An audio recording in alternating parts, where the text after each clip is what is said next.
Bismillahirrahmanirrahim. Sahabat, majelis ke-21 sudah Ramadan. Ingat, setiap orang beribadah itu pasti digoda oleh setan.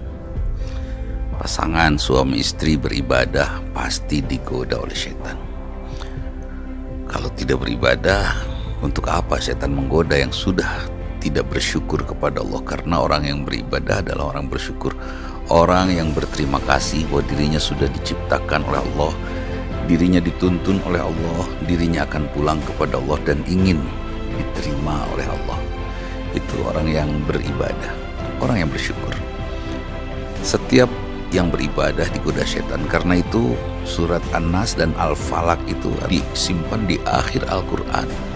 Setelah semua orang faham Quran, hafal Quran, membaca Quran, bahkan akhlaknya, perilakunya sudah sesuai dengan apa yang diminta oleh Allah dalam Al-Quran, tidak mustahil setan menggoda kita. Karena itu berlindunglah kepada Allah terus menerus dari godaan setan, laknatullah.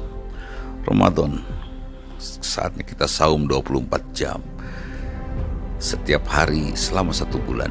Kita beribadah, dan sepanjang itu setiap detik kita digoda oleh setan, laknatullah.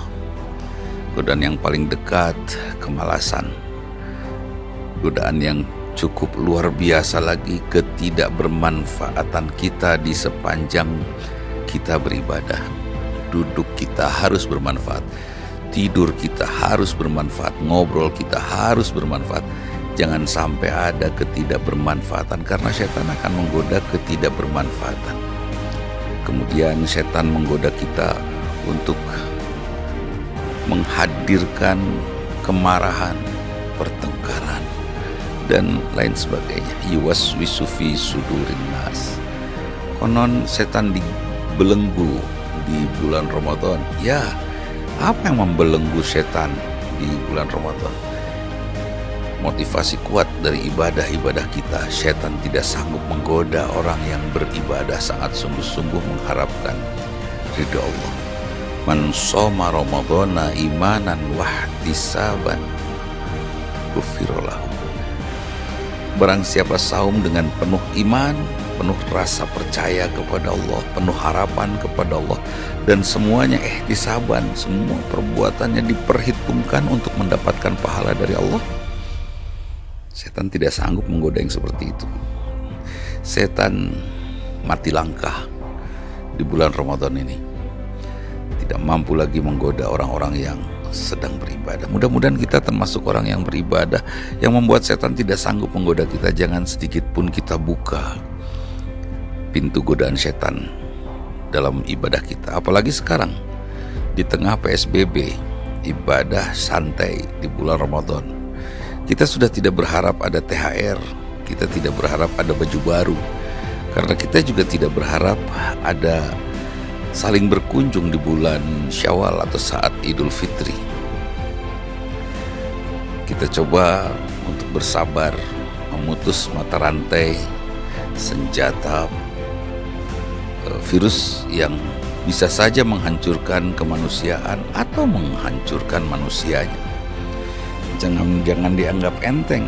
Italia saja hancur, Jerman saja luluh lantak, Amerika saja tidak berkutik. Kenapa kita anggap enteng virus ini? Mungkin tidak mematikan, tapi cukup mengganggu banyak hal, termasuk mengganggu keimanan kita. Kita tidak perlu takut, ya kita tidak takut, tapi kita harus hentikan virus ini. Jangan sampai, kalau ini tidak berhenti, mungkin virus ini beristirahat sebentar, bersembunyi suatu saat, beberapa tahun nanti anak cucu kita yang akan kena. Kalau tidak kita berhentikan mata rantainya, tidak kita putus, kehidupan anak cucu kita belum tentu setangguh kita saat ini dalam beragama, atau mungkin lebih tangguh, wallahu alam. Tapi yang jelas, waspadai godaan setan 24 jam penuh menggoda kita setiap hari seumur hidup kita. Berlindung terus kepada Allah. Kita laksanakan saum kita pasti digoda oleh setan. Waspada itu. Kalau kita sekarang sukses melawan godaan setan, setiap episode sukses, anggap aja ini training center.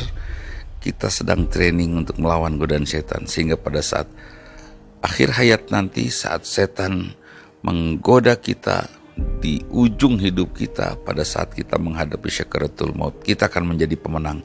Kita tidak akan menjadi orang yang dimurtadkan oleh setan di detik terakhir sebelum nyawa kita dicabut. Auzubillahi min dzalik. Kita berlindung terus kepada Allah Subhanahu wa taala. Itu saja episode ke-21. Dudi Mutakin. Aku qouli hadza wa astaghfirullah li wa lakum. Assalamualaikum warahmatullahi wabarakatuh.